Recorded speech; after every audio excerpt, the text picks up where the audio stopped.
No somos empleados Yo se los escuché. de Gustavo ni de Claudio, ni ellos son nuestros patrones, ¿eh?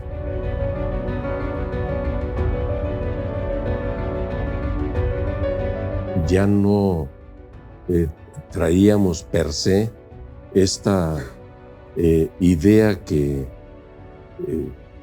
pues obviamente, como tú bien lo decías ahorita, desde la guerrilla, en lucha contra los patrones, contra los explotadores, contra los opresores, casi que cuando te encuentres y tengas la posibilidad de comerte un empresario, cómetelo. Pero decíamos, no, en lugar de comer empresarios, queremos comer y platicar con los empresarios. Es otra circunstancia.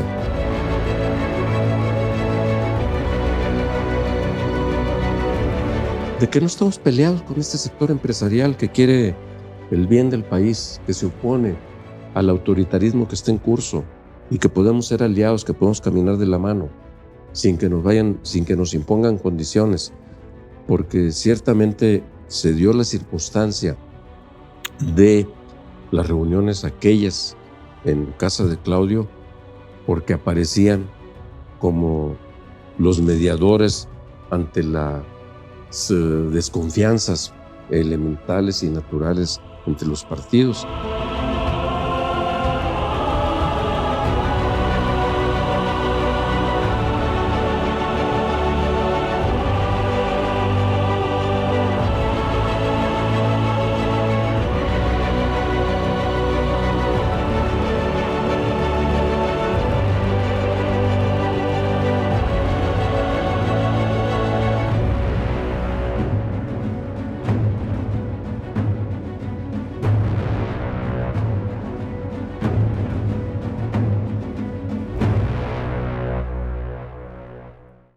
Jesús, qué gusto platicar contigo como presidente del Partido de la Revolución Democrática.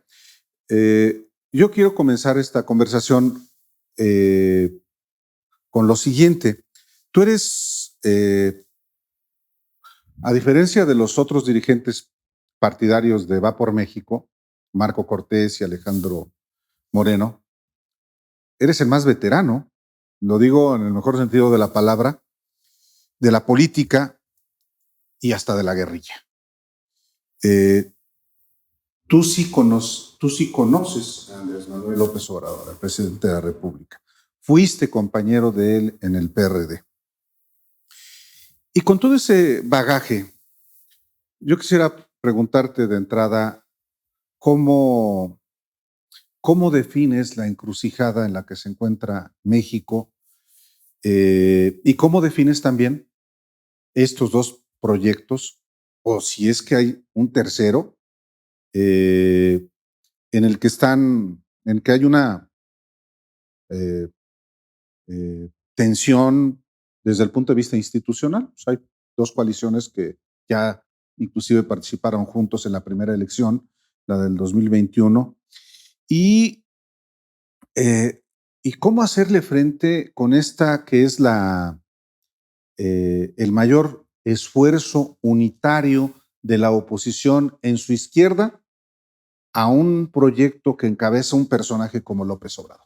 No es sencilla la ecuación, por supuesto, tampoco fue sencilla la definición que tomamos de ir a una coalición que el intitulado Va por México por primera vez juntos con el PRI, que había sido nuestro enemigo histórico.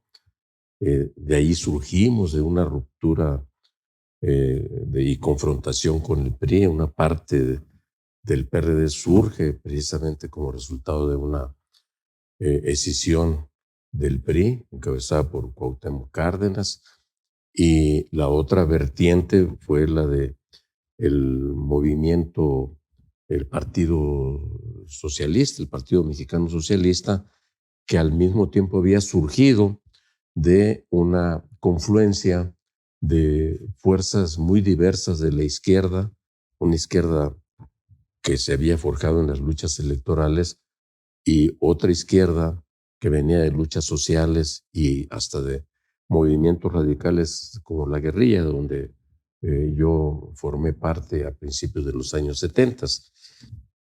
finalmente el PRD surge de esta manera como resultado del movimiento electoral de 1988. El PRD surge formalmente en 1989.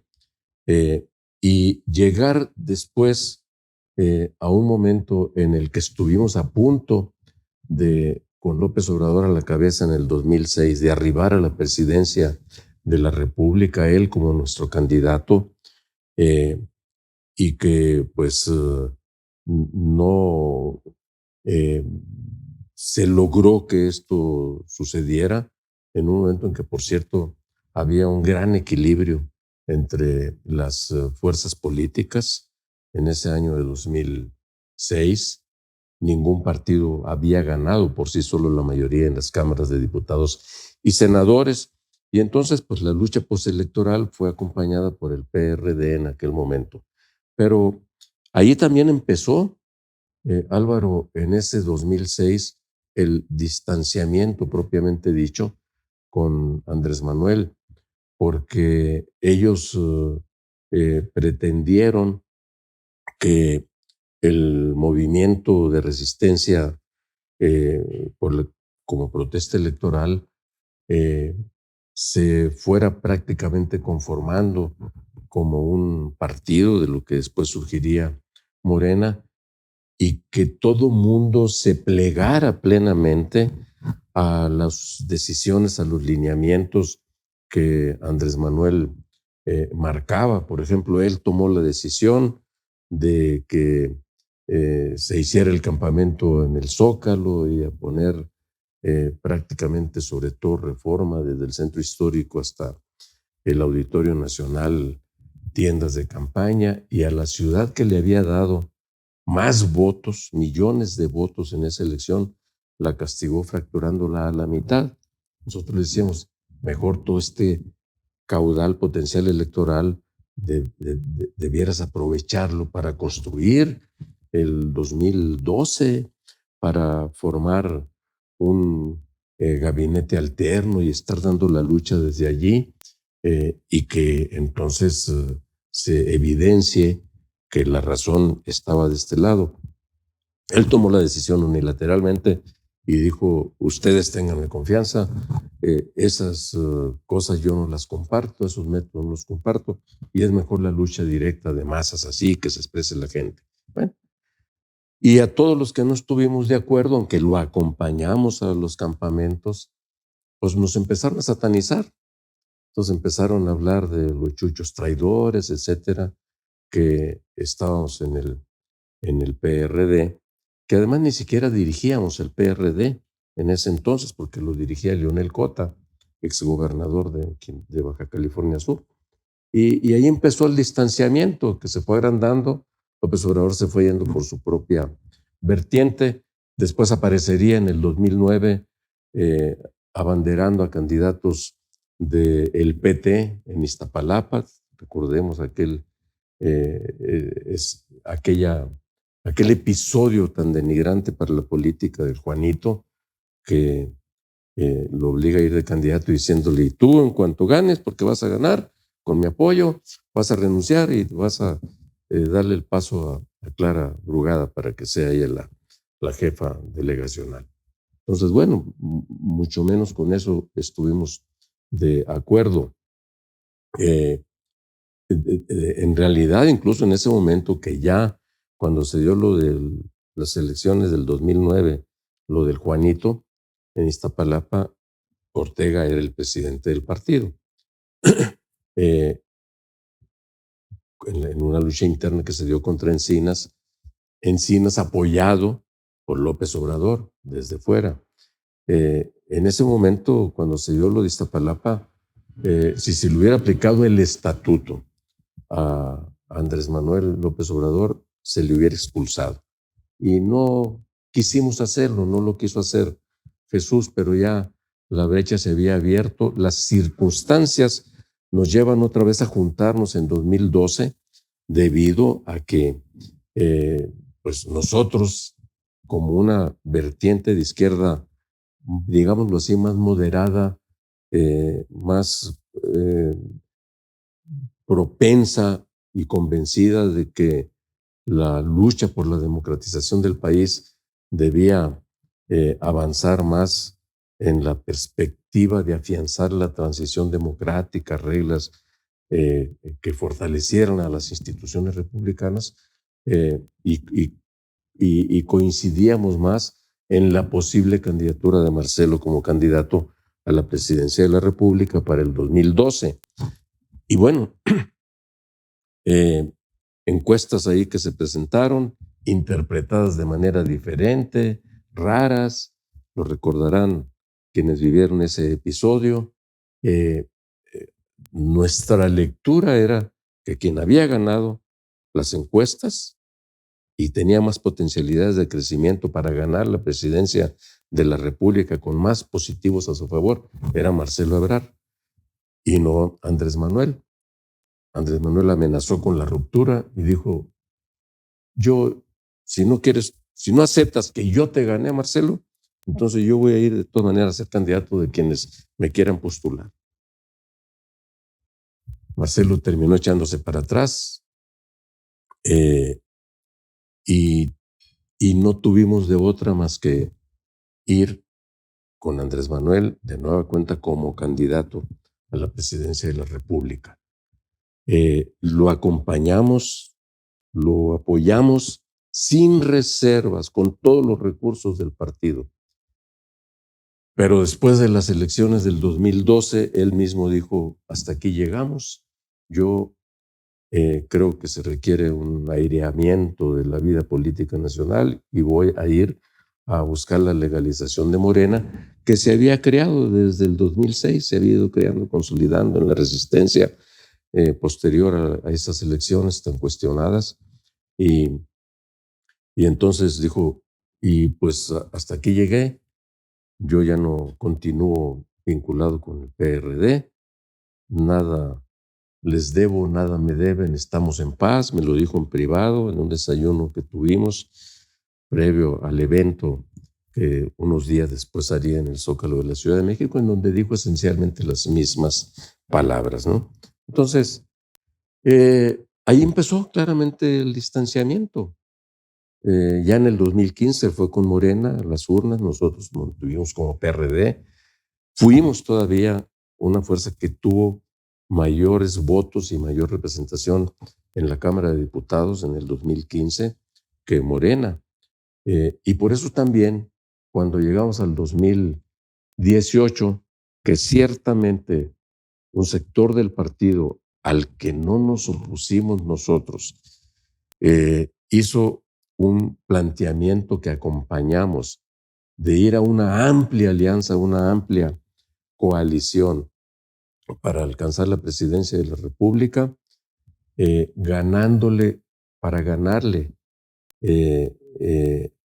al PRI en ese momento, pues no quiso él acompañar esto, dijo, con el PRD ni a la esquina. Definitivamente no hay nada que hacer ahí, preferimos jugarnos nosotros solos, y ya fue cuando nosotros dijimos, pues con los que quieran ir, ¿no? Y así se dio la elección del 2018.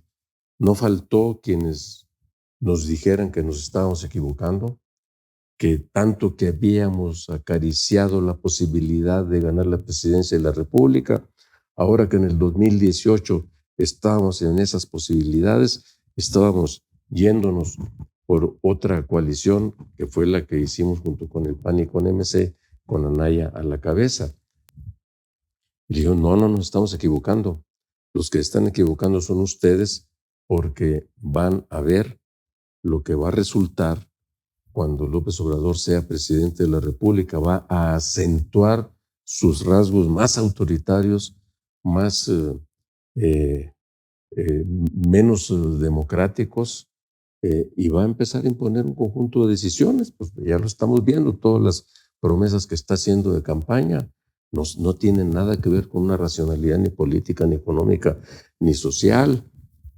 Y así fue como nos fuimos a esa elección, de tal suerte, y hago esta recapitulación así rapidísima, brevísima, porque explican mucho de cómo no fue una decisión espontánea, aunque no dejó de ser difícil, el que ya en los primeros años de gobierno de López Obrador dijimos, pues entonces nos equivocamos, yo no me vería defendiendo las decisiones que Andrés Manuel está tomando de satanizar a los órganos electorales, a los organismos autónomos, de satanizar a la empresa, de aplicar políticas sociales clientelares, de aplicar una estrategia de combate a la delincuencia como esta, de abrazos no balazos.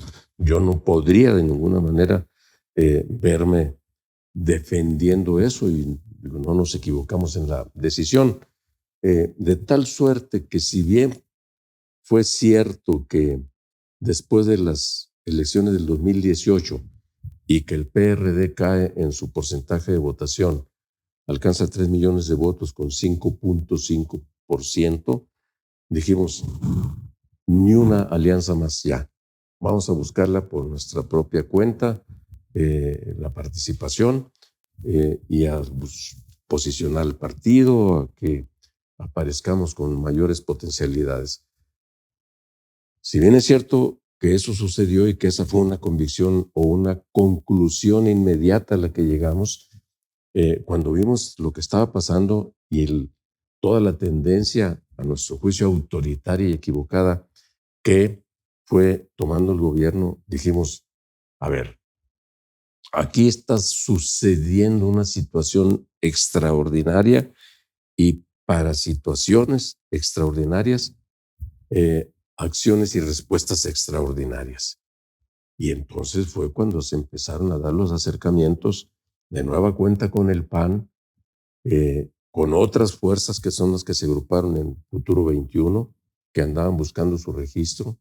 Muy diverso el espectro de fuerzas que estaban en eso, y también los primeros acercamientos con el PRI, que también algunos sectores de ellos del PRI empezaron a plantearnos, oigan, aquí está en riesgo la República, aquí está en riesgo todo lo que ustedes desde la oposición en su momento, nosotros en el gobierno, pero coincidimos en que había necesidad de construir instituciones autónomas para fortalecer el proceso democrático, cada quien con su propia visión, pero todo esto está en riesgo ahora, está en riesgo el país mismo.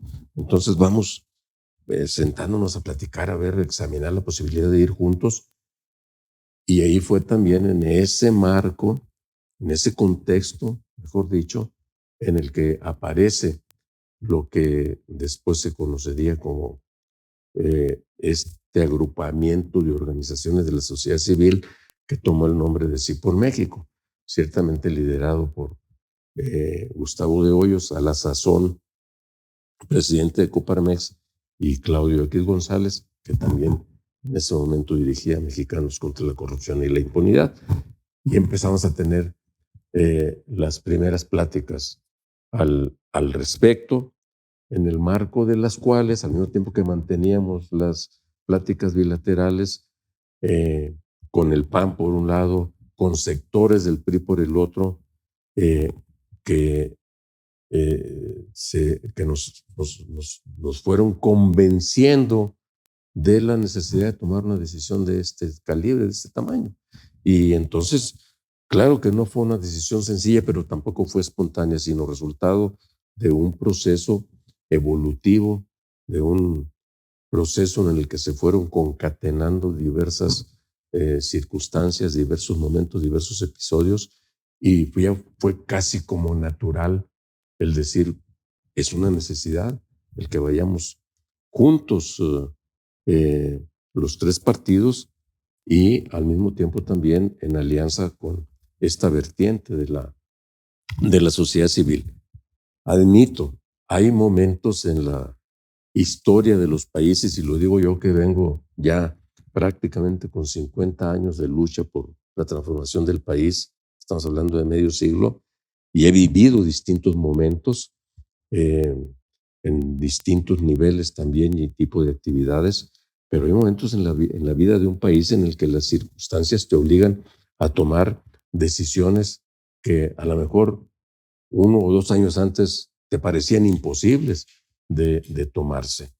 Y porque además confieso que, como lo he platicado más de una ocasión con mi mujer, que no deja de sorprendernos la capacidad que tiene López Obrador de tomar decisiones que van más allá de lo que uno hubiera podido pensar, de pelearse con sectores diversos de la sociedad, hasta como lo hemos visto en los últimos días, de desprestigiar, de prácticamente denostar a la UNAM, a las universidades públicas. ¿No? Dices, ¿hasta dónde? Pero es que ya esto que habíamos advertido antes de las elecciones del 6 de junio se ha acentuado en ese ensimismamiento, en esa, algunos dicen que ya se nos fue López Obrador, ya se situó en la estratosfera de la política. Ya no pertenece al mundo de los comunes. Entonces, y porque hasta hemos sabido que pues, ya ni escucha, ni oye, ni reflexiona con sus más, su círculo más cercano, pues, ¿no? Entonces dices, híjole, pues bien, no nos equivocamos. Yo sé que para otros sectores del PRD, incluso, les es complicado todavía asumir esta situación. Piensan que incluso no debiéramos estar confrontando, como lo hemos venido haciendo, la política gubernamental, y que más bien debiéramos ver si pudiéramos lograr un acercamiento, algún tipo de entendimiento. Como algunos, por cierto, pensaron que después del 6 de junio, después de que se dieron las elecciones, que se le logró quitar a Morena y sus aliados la mayoría calificada en la Cámara de Diputados, que le ganamos la mayoría de las alcaldías de la Ciudad de México y grandes, importantes segmentos de la zona metropolitana e importantes ciudades del país como coalición, dijeron, pues ahora López Obrador va a verse obligado a sentarse a dialogar y a decir, caray, no están funcionando las cosas. Yo les dije, no va a suceder. ¿Por qué? Porque él nunca se equivoca. Él siempre tiene la razón. Es un individuo obcecado, es su singularidad, entre muchas otras, que él considera que más tarde o más temprano que tarde, los hechos terminarán dándole la razón.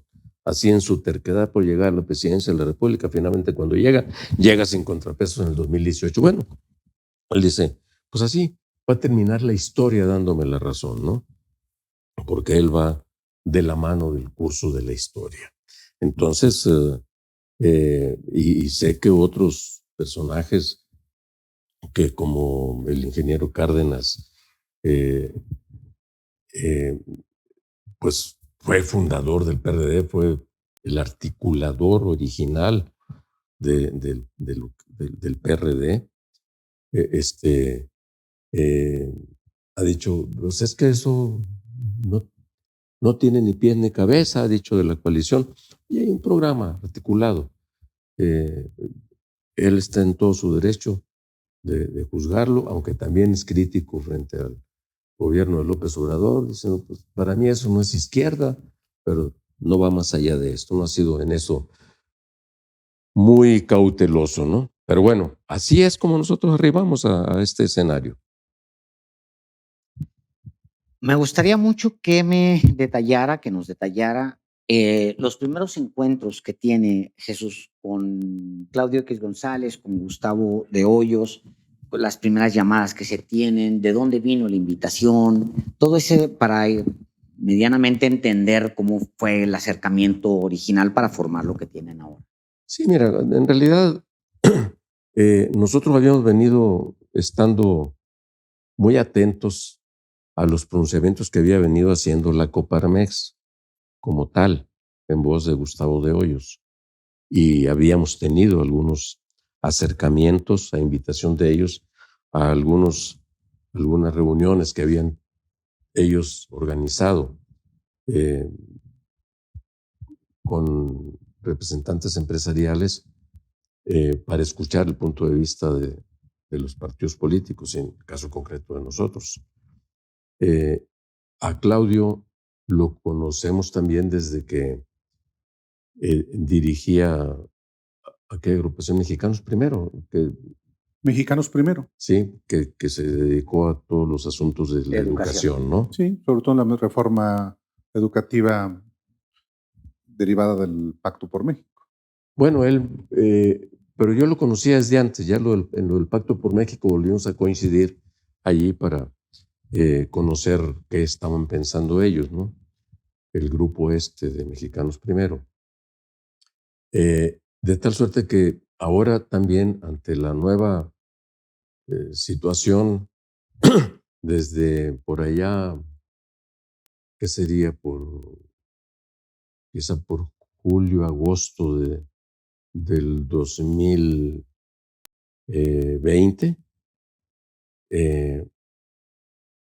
Claudio nos buscó, a Jesús Ortega y a un servidor. Nos encontramos, platicamos.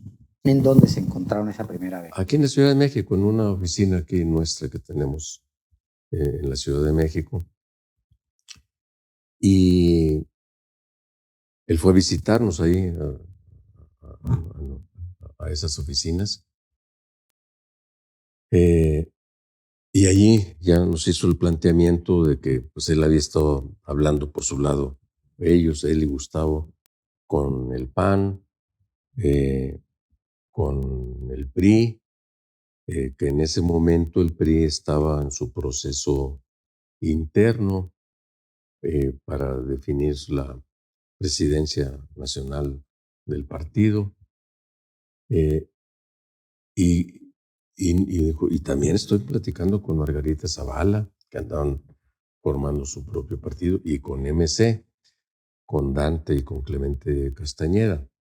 Entonces dijo, y pues nos gustaría que pudiéramos confluir en una reunión a la que, pues, si me permiten, nosotros podríamos invitar para que no parta de ninguno de los partidos y se sientan incómodos por eso. Y así fue como nos juntamos por primera vez, estos 5 partidos y ellos, si estamos hablando PRI, PAN, PRD, MC, y el de Margarita y que andaba Fausto. buscando, y Fausto Barajas, Barajas. que andaban buscando su registro, ¿no? Todavía no les habían dictaminado su solicitud de registro. Y entonces, pues, así empezamos a platicar, donde se expusieron las preocupaciones que cada quien tenía, y todo mundo de entrada manifestando la disposición a valorar la conveniencia de poder ir en una alianza amplia para el 2021. Así fue como empezaron las pláticas, y todo el mundo dijo, bueno, pues nomás si hay que precisarlo, porque desde el principio también MC dijo, bueno, nosotros todavía estamos valorando, hasta hoy pensamos que lo mejor es ir solos. Así estuvo durante 2 meses o 3 en reuniones hasta que dijimos, oye, pues ya no podemos seguir platicando con alguien que no sabemos si se va a mantener o no. Y terminaron diciendo que mejor ya ellos hasta ahí llegaban, que no iban a participar. ¿Dante o Clemente? Clemente, que solo Clemente fue un par de veces, pero ya en esa reunión en la que nos comunicaron eso, ya estuvo Clemente. Dante nunca fue a esas Iba reuniones. Dante y Jorge No, Álvarez. iba Clemente y Jorge Álvarez Maínez, y luego de repente, también en no pocas ocasiones, eh, fueron Jorge Álvarez y este otro muchacho que fue secretario particular de Alejandra Barrales cuando estaba aquí en el partido, y de repente lo hicieron dirigente de MC, dirigente nacional, y empezó a aparecer ahí, ¿no? Entonces, y de ahí surgió todo, decir, bueno, pues vamos elaborando propuestas de qué Y podría. Margarita y Fausto, en el entendido de obtener el registro, estaban impedidos por ley de hacer coalición. Sí, tenían claro que no podrían hacer coalición formal, pero sí manifestaban en ese momento la disposición de ver qué tipo de acuerdos políticos podrían construirse para que no nos compitiéramos y que nos fuéramos a meter zancadillas electorales en determinados territorios. Que no hubo necesidad de llegar finalmente a eso, porque luego les negaron el registro y entonces ellos terminaron haciendo una alianza bilateral con el PAN, ¿no? En los hechos significó una reintegración al PAN. Perdón, le quisiera preguntarte, Jesús, en el caso de MC, ellos finalmente tomaron la determinación de no ir. ¿Qué argumentos dieron? Ellos lo que decían era, y lo siguen diciendo todavía apenas recientemente, que agruparnos en un solo polo opositor iba a terminar dándole la razón a López Obrador de que de una parte estaba él encabezando la transformación profunda del país, y por el otro lado los neoliberales y conservadores que estaban obstruyendo cualquier avance, defensores del viejo régimen, de la corrupción, etcétera, etcétera. Y que ellos no querían, no estaban dispuestos a participar de ese bloque para facilitarle, según ellos, el discurso de descalificación a López Obrador. El argumento que nosotros decíamos, oye, pues es que agrupados o no, todos los días nos ataca, nos descalifica, nos califica como quiere, nos denuestra como quiere. Entonces, lo mejor es agruparnos, pues si están en riesgo muchas otras cosas. Está además abierta la gran posibilidad de que yendo juntos convenzamos a más sectores de la población y que terminemos ganándole no solamente más de un tercio para quitarle la mayoría calificada para reformas constitucionales a ese bloque gobernante, sino hasta ganarles la mayoría simple, 50% más uno. Nunca se movieron de su posición, prefirieron mantenerse en su estrategia de andar identificando con qué personajes podrían ir ellos solos para levantar su votación y su porcentaje nacional, y desde ahí pues tener posibilidades para negociar lo que a su juicio conviniera. Lo cierto es que si vemos hacia el resultado electoral del 6 de junio del 21, si hubiéramos ido juntos, hubiéramos ganado la mayoría en la Cámara de Diputados. ¿Sí? La coalición tiene el 42% de la representación en San Lázaro. Más allá de la explicación que usted da, Jesús, de este enfriamiento personal con López Obrador, que es, pues sí se va dando entre individuos, digamos, gradualmente se va descomponiendo la relación de los chuchos, por llamarlo de alguna manera, con este personaje que pues, está tomando decisiones para armar un movimiento, en ese camino va. Más allá de esa parte que es una digamos, descomposición gradual de la relación individual. Hay algún momento, me imagino, en el que usted o ustedes deben explicar a la militancia qué los lleva a sentarse con un partido que, por ejemplo, cuando nace el PRD, asesina a sus militantes, o bien otro partido como el PAN, que encabeza o que lleva a la presidencia con un fraude a Felipe Calderón, o bien sentarse con los patrones, que usted hasta tomó las armas para irse contra la oligarquía. Más allá de las relaciones personales, Jesús, ¿cuál es la explicación ideológica que usted daría a la militancia, más que a nosotros, a la militancia, de por qué sentarse ahora con los patrones, con la derecha y extrema derecha, que ese es el PAN, y con los asesinos de sus propios militantes? La historia, en cada momento de su desarrollo, vive también determinados contextos, y en esos contextos es en donde las personas, los hombres, como se diría genéricamente, sin ánimo machista, toman sus propias decisiones y construyen al mismo tiempo también los nuevos escenarios. Lo decía Marx y lo decía Hegel allá en sus momentos de cumbre. Y porque además, Alejandro, pues ciertamente es una relación entre personajes. La historia la hacemos los humanos, la hacemos los hombres que participamos en ella. Por eso cuando luego suele decirse que en la política no hay casualidades, no. Hay un chingo de casualidades en política porque la hacemos los hombres, los humanos, con los arrebatos, pasiones, convicciones propias que se enfrentan con otros, y el resultado es esa interacción. Cuando nosotros nos alzamos con las armas en la mano a principios de los 70s, después de lo que habían sido el genocidio del 68 y la matanza del 71, 10 de junio, jueves de Corpus, pues estaba prohibido que hubiera oposición, absolutamente. Ahí estaban los resultados.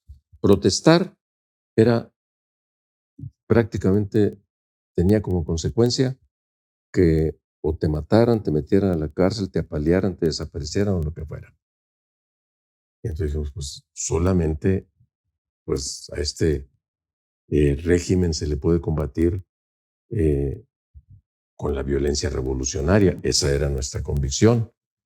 Así lo hicimos, así caímos a la cárcel, así salimos y seguimos pensando hasta que el tiempo dijimos, por aquí no es el camino, sino vimos cómo se estaba desarrollando ya por ahí por 1974, 1976, todo un despertar de la lucha social, sindical, el sindicalismo independiente, los movimientos de pobladores en las grandes urbes, etcétera, aquí mismo en la zona metropolitana. Y dijimos, es que esa es la beta por donde hay que trabajar. La gente no quiere de ninguna manera alzarse en armas. Nosotros lo intentamos en varias ocasiones en Sinaloa con los obreros agrícolas, no pasamos a más. Dijimos, por ahí no es, hay que meternos a la lucha cívico-popular, y luego después dijimos, y electoral. ¿Qué fue lo que pasó ante tanta situación de violencia que hubo allá en los años 70 también? Que los gobiernos priistas sucesivos dijeron, el país necesita pacificarse, y empezaron a abrir lo que después se le llamó el ostión de la democracia, ¿no? Entonces, ok, a ver ya, que la legalización del Partido Comunista, que había nacido en 1969 y terminó legalizándose hasta por ahí por el 77, 79, que es cuando participa por primera vez con registro condicionado para si obtenía el 1.5%, pues iba a mantener su registro. Bueno, y pues entonces cambian las circunstancias, el contexto histórico, político, económico y social del país, y uno está obligado también a actuar en ese contexto, a lo mejor todavía sin darse cuenta que uno había contribuido a esa modificación, porque a la vista uno dice, bueno, si no hubiéramos participado en esos movimientos guerrilleros de los principios de los años 70, no se hubieran visto obligados a abrir un poco los cauces para que no siguiera explotando de esta manera la tensión política y social. Y luego ya ahí incrustados empezamos a actuar, ya empezamos a movernos en el ámbito propiamente electoral. Los que proveníamos de la guerrilla y de movimientos sociales, particularmente aquí de la zona metropolitana de la Ciudad de México, dijimos, es que la izquierda dividida no va a tener futuro. Y fue que empezamos a tener las pláticas con el PSUM en su momento, que a su vez ya se había venido transformando, juntándose con otras vertientes de la izquierda, y formamos el PMS en 1987. Antes, o casi a la par de que surgiera el movimiento de la tendencia democrática en el PRI encabezado por Cuauhtémoc y Porfirio. Y se genera una nueva situación, un nuevo escenario, una insurgencia con esa candidatura de Cuauhtémoc, que nos llevó a que nosotros, habiendo ya postulado a Alberto Castillo como candidato del PMS, del Partido Mexicano Socialista, tuvimos que, junto con desde luego la decisión y convicción de él mismo, de hacerse a un lado para caminar junto con Cuauhtémoc, y eso fue lo que terminó disparando el movimiento electoral cívico popular electoral del 88. Y ahí estábamos nosotros, ya éramos parte de la dirección nacional del PMS y de la dirección nacional del Frente Democrático Nacional. Ya la guerrilla y todos los radicalismos anteriores habían quedado atrás. Entonces, también pues uno había venido ya evolucionando. Ya no traíamos per se esta idea que, pues obviamente, como tú bien lo decías ahorita, desde la guerrilla, en lucha contra los patrones, contra los explotadores, contra los opresores, casi que cuando te encuentres y tengas la posibilidad de comerte un empresario, cómetelo.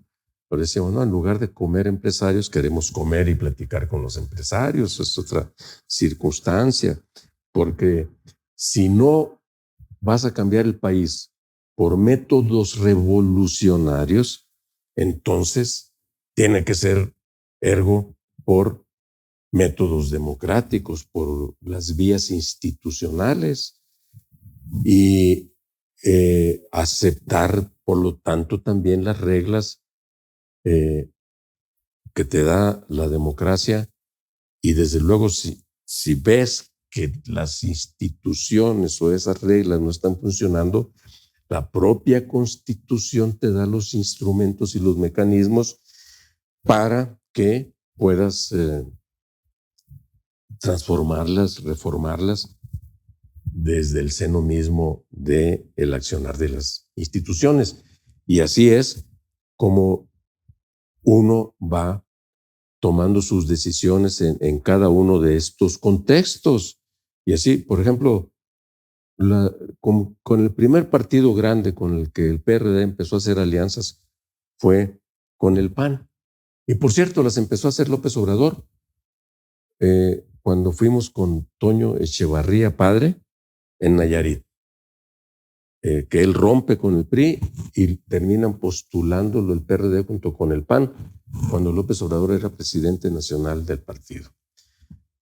Después se nos hizo más natural estando el PAN en la oposición, hacer alianzas con el PAN, aunque al mismo tiempo también, aún con el gobierno de Calderón, a quien nunca el PRD reconoció oficialmente como presidente legítimo, terminamos haciendo las primeras alianzas y coaliciones en el 2010 en varios estados de la República para ganarle al PRI, para abrir el proceso de democratización en esos estados en donde nunca había perdido el PRI. Es decir, cada momento histórico y cada decisión tiene su lógica, su explicación. Y eso es lo que, como ahorita lo expresaba, después de haber caminado junto con Andrés Manuel durante un buen tiempo, siendo compañeros en la dirección del partido, siendo incluso compañeros en el gobierno de la ciudad, porque yo participé en ese gobierno de 2004 a 2006, pues después tuvimos que enfrentarnos. Usted explica la evolución histórica de Jesús Zambrano para tomar la decisión de acercarse a patrones, a PRI y a PAN. Pero ¿en qué momento se le explica a la ciudad, a los militantes? ¿En qué momento se acercan ustedes y les dicen, vamos a sentarnos, vamos a platicar, o ya alcanzamos una alianza organizada por los patrones, porque son patrones, aunque quiera comer con ellos o no, ellos son los del dinero. Ellos no organizaron la alianza, ellos hicieron ciertamente una invitación y la alianza surge como resultado de la conversación entre ustedes, todos, entre los partidos. Pero hay un momento... Un día se lo dije a Álvaro, le dije, no, a ver, ellos no somos empleados de... Yo se los escuché. De Gustavo ni de Claudio, ni ellos son nuestros patrones, ¿eh? Entonces, recordarás que tuvimos esa conversación, ¿no? Sí, claro. Ahora, usted explica, como le digo, Jesús, la evolución personal suya que lo lleva a tener esta relación, digamos, difícil con el presidente López Obrador y también acercarse a tomar decisiones pragmáticas, que es lo que resumo en todo esto, pues porque se ha acompañado en distintos momentos al país, en distintos momentos para llegar a ciertos lugares. Pero ahí debe haber un momento en el que se le explica a la militancia que se sientan, independientemente de la historia personal, por qué el partido se sienta con otras que son ideológicamente antagónicas. No lo digo yo, lo han dicho ustedes por décadas. Habíamos sido antagónicos a ultranza, pero también ellos han evolucionado. Es decir, el PAN de la derecha, más derecha del país como espectro político, como partido político, en su momento, allá en los años 70, todavía hasta los años 80, 90, pues ya no es el mismo que el PAN de la transición democrática, que el PAN del año 2000 que llega al gobierno.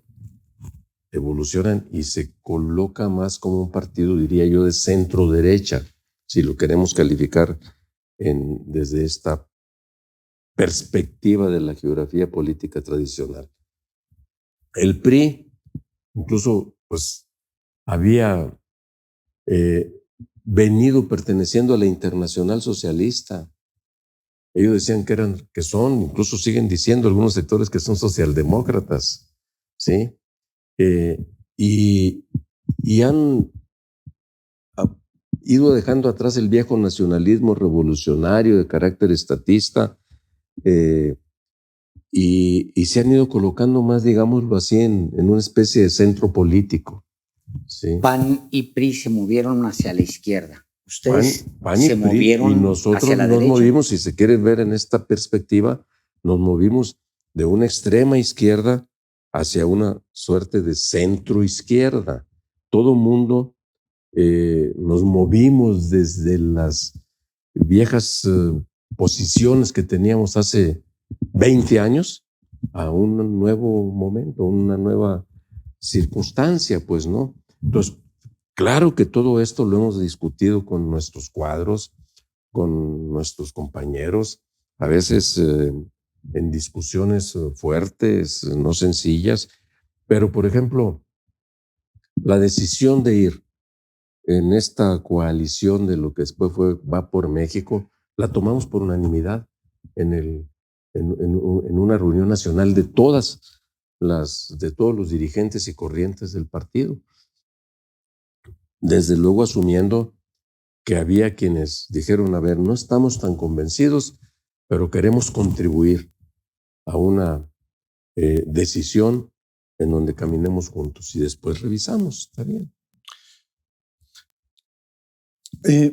Regresando a las negociaciones, porque hubo, además de los encuentros entre presidentes, dirigentes prominentes de cada uno de los partidos, por supuesto, Alejandro Moreno, alguien muy importante, Rubén, como contigo, Jesús Ortega, Cházaro, con PAN, además de Marco, Santiago Krill, y después el Tejeda. Comienza, digamos que se da el acuerdo de que sí, hay que construir una coalición, ahora sí formal. En buena medida porque Sí por México les ofrece una agenda. Pero entiendo que ya en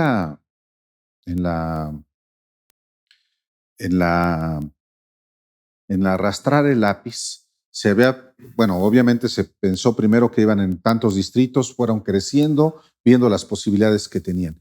Y hasta donde tengo conocimiento, Jesús, la coalición logró arrebatarle a Morena distritos que de no haber habido coalición, hubiera ganado. 65, entiendo. No sé si la cifra sea la correcta. Es decir, el resultado que obtuvo la coalición, el resultado electoral, fue obviamente muy positivo. Distritos que de no haberse coaligado, hubiera ganado Morena. ¿Sí? ¿Es correcta esta información? Es correcto, sí. Fueron más, no recuerdo ahorita el dato preciso, los que ganamos como coalición. Hubo otros que ganó el PAN por su cuenta, solos, pero al final, bueno, y hubo otros en donde nos quedamos a menos del 2%. A lo que me refiero es a que de no haber habido coalición, no hubiéramos logrado lo que hoy existe. Y Morena hubiera obtenido mayoría calificada. Sin duda. Absolutamente, no tengo ninguna duda de eso. Sí. Por eso, o sea, fue eficaz en ese sentido la coalición. Desde mi punto de vista, fue acertada y eficaz. Ahí están los resultados, así, para la coalición. Sí. Ahora, quisiera, a ese respecto, hubo un trabajo ya técnico, analizando inclusive encuestas, un trabajo que hicieron, hasta donde entiendo, Rubén Moreira, Tejeda, Cházaro, de parte de ustedes, que tenían toda la autoridad que ustedes como dirigentes les confirieron para hacer esta coalición. Pero antes tuvo que haber hubo un momento fundacional de la coalición o del acuerdo, antes inclusive de que hubiera formalmente la coalición. ¿Cuándo es ese momento fundacional? ¿Cuándo es el momento en el que los tres dirigentes de los partidos vamos juntos? Fue el día en que hicimos un evento allá en un hotel del sur de la Ciudad de México, el Royal Palace, no me acuerdo. Pero ya fue el anuncio, ¿no? A ver, no, allí se hizo la invitación públicamente de Sí por México a los 4 partidos, no fue MC, y fuimos nada más PRI, PAN, PRD. Pero allí manifestamos nuestra disposición para decir, podemos caminar juntos, vamos a llevar esto a discusión y pues tenemos esencialmente ya luz verde de los partidos. Si mal no recuerdo, fue por ahí por principios de noviembre.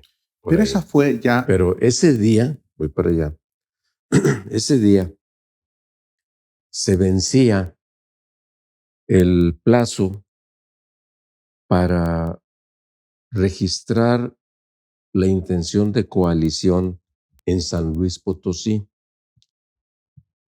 Y Alito nos pidió que nos sentáramos a analizar el asunto de ver si podíamos ir juntos en San Luis. Ya teníamos nosotros la decisión PRD-PAN de ir juntos. Y entonces el PRI dijo, oigan, pero pues ¿nosotros qué? Pues no han dicho nada, no han dicho queremos. Sus dirigentes locales, incluido el propio gobernador del estado, no ha dicho nada que quiera. Y dijo, caray, entonces voy a examinarlo hoy mismo.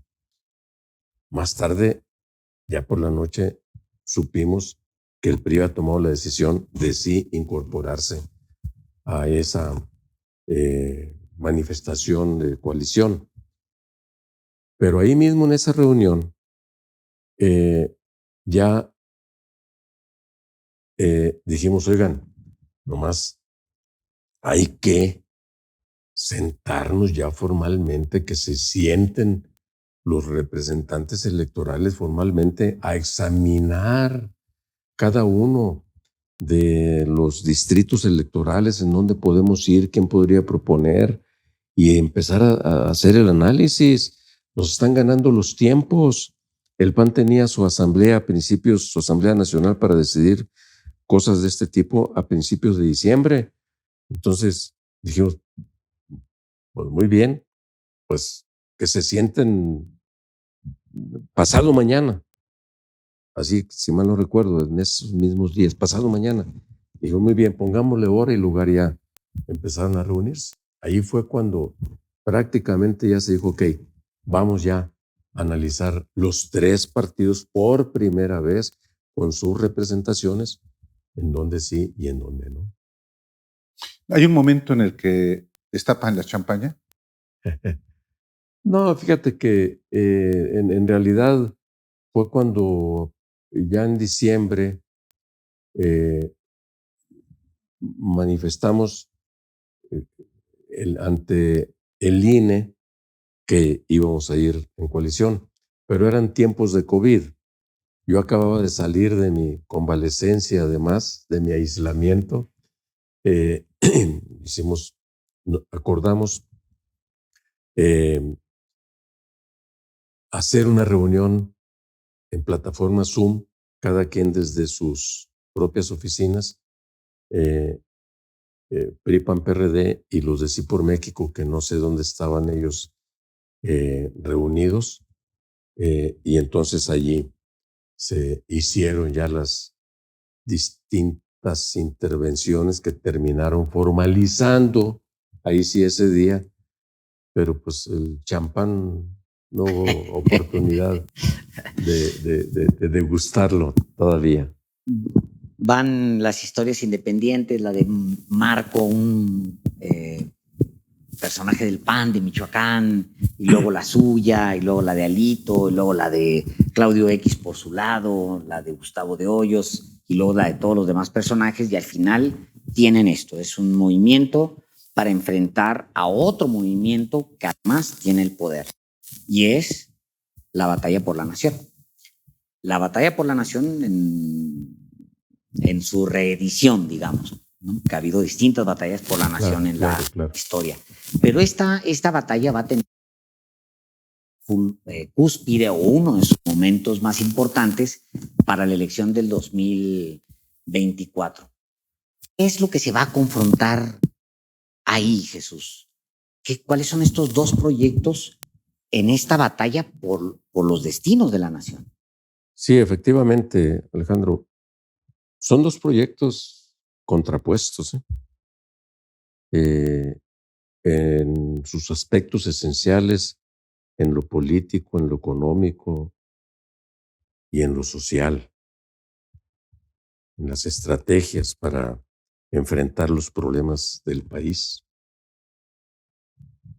En lo político, pues el proyecto gobernante quiere regresar a los viejos controles de carácter electoral y ha pretendido y va a seguir pretendiendo imponer su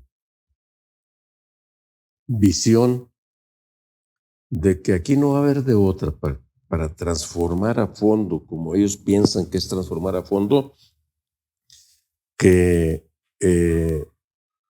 a lo mejor está pasando por encima de las instituciones, con métodos de la democracia plebiscitaria, como se le llama, queriendo hacer valer como del lugar, cueste lo que cueste, la consulta popular, pasando por encima de las reglas, queriendo desaparecer al INE, al tribunal, a todos los órganos autónomos, porque dicen que son producto y herencia del neoliberalismo, queriendo desaparecer la pluralidad política sobre la base, que ha sido una tentación recurrente de todos los que llegan a ganar la presidencia de la República, de desaparecer o reducir al máximo posible o al mínimo posible la representación proporcional de los partidos políticos y decir que vaya quedando solo lo uninominal, de tal suerte que el que gana un distrito, aunque le ganes por un voto, gana todo. Y entonces ya no tienes derecho a tener presencia en las cámaras y en los órganos gubernamentales. Entonces, eliminar el financiamiento público de los partidos políticos, pues para que se financien de manera privada, de la manera que puedan. Y ya sabemos que en los últimos tiempos la manera más fácil, entre comillas, de financiarse es por la vía del dinero sucio, producto de actividades delictivas de los grupos del crimen organizado, hasta incluso como sucedió en varios estados de la República en el pasado 6 de junio, hasta aliándose con el crimen organizado para ganar elecciones, como especialmente sucedió en Michoacán. Entonces, políticamente, dos visiones diferentes. Económicamente, el proyecto gobernante encabezado por Andrés Manuel dice que los empresarios, todos del tamaño que sean, se rascan con sus propias uñas. Cuando hubo la quiebra de hasta 1,5 millones de micros y pequeños y medianos negocios como resultado de su cierre, parálisis de sus actividades productivas por lo de la pandemia, dije, oye, pues un paquete económico de emergencia para apoyar todo eso, y no tanto para proteger las empresas, sino para proteger el empleo, que se rascan con sus propias uñas. Ahí la frase en esos días es que esta pandemia nos cayó como anillo al dedo. ¿Para qué? Para imponer su propia visión de que con las grandes obras que está queriendo hacer, desde ahí van a jalarse, va a servir como las locomotoras para jalar el conjunto de la economía del país. Y es una visión, iba a decir desquiciada, pero no conectada con la realidad compleja que vive el país. Y en lo social, sigue pensando López Obrador que el problema de la pobreza se va a reducir y se van a reducir las desigualdades sobre la base de los programas asistenciales y no sobre la base de la generación de empleos bien pagados, no sobre la base de incrementar prestaciones, no sobre la base de generar mejores condiciones de salud, de educación etcétera, para la gente. Ahí están los resultados. Crecimiento de la pobreza y de la pobreza extrema según cifras oficiales. Un fracaso esa política social porque no es por allí. Y entonces, su concepción del combate a la corrupción es, además de falsa, porque no hay congruencia, ya lo hemos visto en múltiples ejemplos, no voy a tener en ello, es equivocada porque la mejor manera de combatir la corrupción es que pongas órganos reguladores en los que participe la vigilancia de la sociedad civil, pero como ellos están satanizados, porque ellos son también producto del neoliberalismo, de los conservadores, las organizaciones de la sociedad civil, pues de ninguna manera vamos a permitir que se sigan fortaleciendo. Al contrario, hay que quitarles fuentes de financiamiento. Y todo eso, junto con el combate a la delincuencia, abrazos, no balazos, es la peor de las estupideces que pudieron haberse imaginado. Ahí están los resultados. Quizá cuando lleguemos a los primeros 3 años de gobierno de López Obrador, vamos a tener una totalidad de muertos similares a los que en todo su sexenio tuvo el gobierno de Felipe Calderón. ¿Cómo defines en una palabra o en una frase el proyecto de López Obrador y cómo defines en una palabra o en una frase el proyecto alterno que es el que representa la coalición en la que pertenece el PRD? El de López Obrador es un proyecto conservador, anacrónico y autoritario. El de la coalición es un proyecto progresista, democrático y liberal. Así. Me gustaría preguntarte primero, Jesús, un asunto que también forma parte sin duda del contexto en el que se materializa la coalición Va por México. El desplegado que se publicó el 15 de julio del año pasado, firmado por personajes, por escritores, por historiadores, por directores de revistas, particularmente los grupos de Enrique Krause y Héctor Aguilar Camín. ¿Qué representó para lo que entonces eran negociaciones de lo que sería la coalición?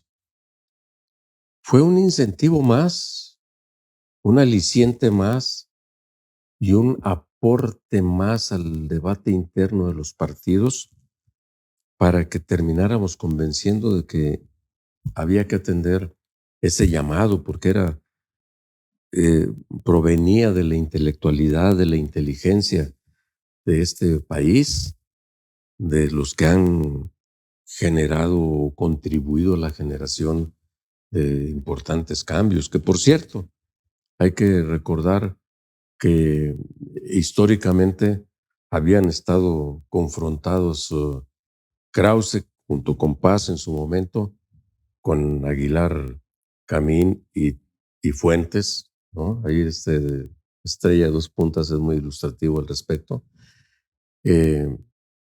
Y ahora aparecen juntos defendiendo una causa común, porque aplican en los hechos, todo mundo aplicamos el adagio aquel atribuido a los judíos alemanes cuando la época hitleriana del ascenso del nazifascismo, que decían, ayer vinieron por mi vecino, antier habían venido por el barbero de la esquina, y no pasa nada, y no pasa nada, y mañana cuando vengan por mí ya va a ser demasiado tarde. Mejor juntémonos. Y también nos permitió el estar valorando, observando todo lo que se estaba viendo del proceso venezolano, de cómo a la oposición dispersa la terminaron haciendo trizas y dijimos, eso no puede pasar aquí. ¿Tú platicaste con ellos o quién fue los interlocutores antes del desplegado? No, habíamos venido teniendo pláticas diversas, y por separado, por cierto, con varios de ellos, con Aguilar Camín, con nuestros amigos también del Instituto de Estudios para la Transición Democrática, Waldenberg Becerra, con Krause, también en distintos momentos, teniendo contacto con varios de los académicos intelectuales de la UNAM, etcétera, ¿no? Pero eran pláticas no concatenadas, pues no como, más bien eran indagatorias de ver qué estaban pensando, qué nos decían, qué sugerían. ¿Krause aconsejó este bloque opositor? Yo no lo sé. No lo sé porque en eso yo ya no platiqué con Krause, la verdad. ¿De qué platicaste con él? De la situación del país, del riesgo de lo que estaba pasando y de cómo incluso a ellos mismos, a él mismo, directamente lo empezaron a acosar, ¿no? Entonces, pues sí estaban muy preocupados. Y antes de eso, yo recuerdo, lo platiqué con Gustavo de Hoyos, ya fue este año, sí, lo platiqué con Gustavo de Hoyos, lo platicamos se publicó la entrevista. Decía Gustavo de Hoyos, dice, pues sí, nos reuníamos en medio de la pandemia con medidas de precaución, con cubrebocas, con caretas, hasta con guantes llegábamos algunos y llegaban, inclusive los sanitizaban en esas reuniones que él ubica que comenzaron a hacerse en abril prácticamente ya cuando estaba en lo intenso de la pandemia. Jesús, ¿cómo llegabas tú a esas reuniones? Yo nunca usé máscara, pero sí estos lentes especiales, gafas transparentes y desde luego con cubrebocas y sanitizándote o poniéndote gel en las manos a cada rato. Si te daban una taza con café, órale a cuidarte, ¿no? Y no nos quitábamos, aunque eran en una parte importante, varios de ellas como se hacían en la tarde, las hacíamos al aire libre. En también. El patio de la casa de Claudio. De Claudio. Sí. Sí. En algún momento, perdón, no es que en algún momento dice, imagínate, había que cuidarse porque imagínate, estaba la clase política reunida y un contagio hubiera sido. Y de todas maneras, a la postre terminó teniendo contagios varios de los ahí presentes, ¿no? Yo para ir un poco cerrando, me gustaría mucho que me contara, que me dijera cómo se ven en el futuro. Si el objetivo es, como claro, pues tener a Morena, frenar a López Obrador, en el futuro me imagino que se ven, más bien pregunto, en el futuro esta coalición se ve como formando un solo bloque para adelante. Si gana la presidencia, pues bueno, todos entrarle a la presidencia, garantizar espacios, un gobierno de coalición y demás, pero como entidades políticas, ¿cómo se ven? Por supuesto que como entidades políticas, cada uno en su propia singularidad, particularidad, el PRD se ha propuesto evolucionar en un sentido de asumirse plenamente como un partido socialdemócrata que nos diferencie de esa falsa izquierda, o en el mejor de los casos para ellos una izquierda autoritaria, centralizadora del poder político en toda su dimensión. Y nosotros en ese proceso de transformación, para recuperar presencias que fuimos perdiendo en el camino, por muchas razones, las estamos atendiendo, deliberando, y vamos a tener un congreso de una profunda transformación en diciembre de este año. Desde luego queremos llegar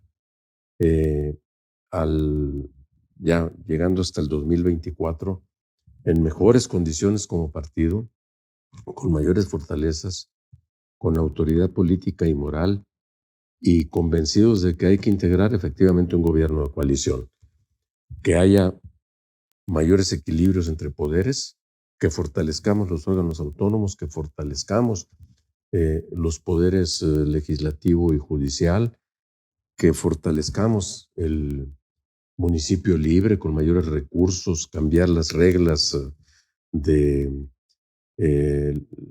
pacto fiscal actualmente existente, que se queda 80 en el centro y 20 para lo demás, cambiarlo de una manera sustantiva, y desde luego en una relación diferente con medios de comunicación, diferente con el sector empresarial, no para ponernos a sus órdenes, sino para ver cómo articulamos de manera conjunta una estrategia para relanzar al país, para generar empleos, para pagarlos de mejor manera con prestaciones sociales, etcétera.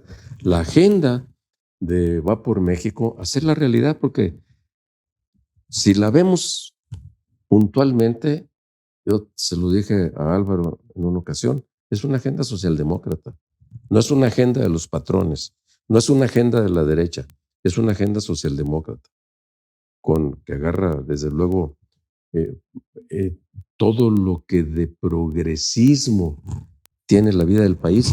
Ahí está, sentado, viendo para adelante. Falta tiempo para empezar a ver candidaturas y demás, pero así están los tiempos muy acelerados. Le preguntaría, cada partido seguramente va a tener propuestas. El PRD, usted en particular, ¿a quiénes listas para esa gran ensalada de candidatos que se tiene que hacer para la presidencia 2024? Yo no dejo de seguir viendo a personajes como Silvano Aureoles, que ya no está en el gobierno. ¿En serio? Para la presidencia. Para la presidencia, como candidato posible, para ponerlo sobre la mesa. No perdimos la elección en Michoacán. Nos la arrebató el narco, que es otra cosa. Y por lo tanto, Silvano no sale derrotado en términos políticos. Por eso tuvo la valentía de plantársele a López Obrador en Palacio Nacional, de hacer viajes internacionales, etcétera.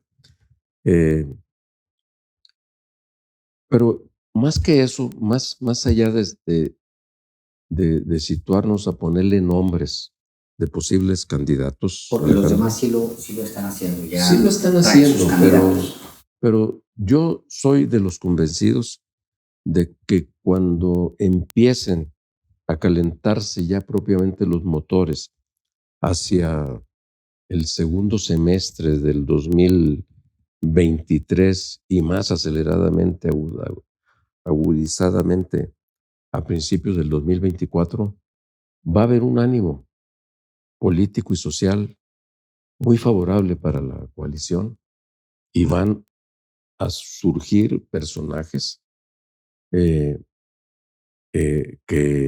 hoy no están a la vista, pero que pueden ser idóneos para concertar una unidad en una candidatura común, ¿no? Entonces, por eso, digo, me preguntas por nombres, te doy uno, pero otros también los han aportado, pero el adelantamiento del juego sucesorio es en el que quiere Andrés Manuel que caigamos. Y ya cayeron porque Marco ya trae su lista. Bueno, pues sí, pero pues es su decisión, no los voy a juzgar. Okay. ¿El PAN llevaría mano por ser el partido con mayor votos? No. Vamos a sentarnos a tomar decisiones en una mesa de iguales, independientemente del tamaño. Y pueden no ser militantes de partidos, puede ser alguien de la sociedad civil. Puede ser alguien de la sociedad civil, yo no descarto a nadie. Lorenzo Córdoba. sería un gran prospecto, desde luego, con ideas progresistas y con una visión de estadista, así se ha comportado, que no sé si puedas estar impedido constitucionalmente, por cierto, para ese entonces, pero personajes como él. Tiene que ser alguien identificado con un compromiso progresista, liberal, democrático, claramente. Gustavo de Hoyos. Gustavo de Hoyos es un empresario que ha venido evolucionando desde mi punto de vista también como desde una visión propiamente empresarial a una más de compromiso social, pero pues que él lo diga en su momento y evaluaremos a ver también cómo ve la sociedad misma en mediciones de opinión pública, cómo ve a los que claramente pues vienen del medio patronal, si quiere a un empresario en la presidencia. Claudio o no. X González. Claudio es otro al que se le ha manejado, también se le ha mencionado, pero yo insisto en que hoy eso es mera especulación. Y yo no te diría, no, bueno, sí simpatizo con este, con aquel o con aquel otro. No, prefiero que no. Más bien, yo te diría, no los veto, no los vetaré. Una última cosa nada más de mi parte. El PRD, bueno, primero, la presencia de Claudio hasta las reuniones en su casa mandan un mensaje hacia afuera. La presencia del propio Claudio X González en esta asamblea o este encuentro de relanzamiento del PRD también mandan otro mensaje. ¿Cuál es ese mensaje que usted advierte, si es que hay alguno? No, en relación con Claudio y Sí. con ellos dices, de que no estamos peleados con este sector empresarial que quiere el bien del país, que se opone al autoritarismo que está en curso y que podemos ser aliados, que podemos caminar de la mano sin que nos impongan condiciones, porque ciertamente se dio la circunstancia de las reuniones aquellas en casa de Claudio, porque aparecían como los mediadores ante las desconfianzas elementales y naturales entre los partidos. Si el PRI nos hubiera invitado a su sede nacional, en aquel entonces hubiéramos dicho, no, pues mejor en la mía, no, mejor en la tuya, no, entonces ahí aparecía como un punto neutral, un lugar neutral, ¿no? Que hasta los grandes acuerdos en determinados momentos, hasta las negociaciones de paz cuando hay guerra, buscan siempre un lugar neutral para poder hacer acuerdos. Bueno, yo creo que así nos sucedió hace mucho, por cierto, que ya no nos vemos en casa de Claudio. Y las últimas reuniones las tenemos acordado que se hagan así de manera rotativa en la sede de los partidos políticos. ¿Cómo quieres cerrar? ¿Qué quisieras decir de lo que no preguntamos en la misma idea de esta disputa por la nación? Que estamos viviendo momentos decisivos de una enorme trascendencia para la vida del país. Sí se están jugando el futuro inmediato y quizá por varias generaciones de nuestro México, de los que vienen atrás de nosotros. Y que ahora nos ha tocado a nosotros en suerte tener esta responsabilidad.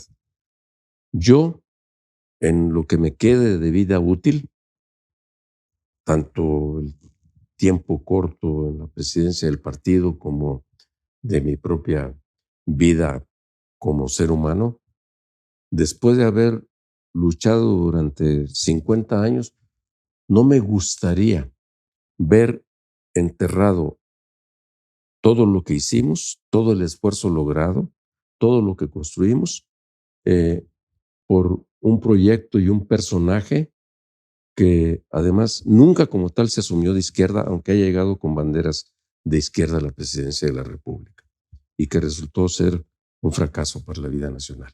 Y yo no quiero que después de todo lo que avanzamos para lograr la transición, tengamos un retroceso histórico, porque eso terminaría sucediendo.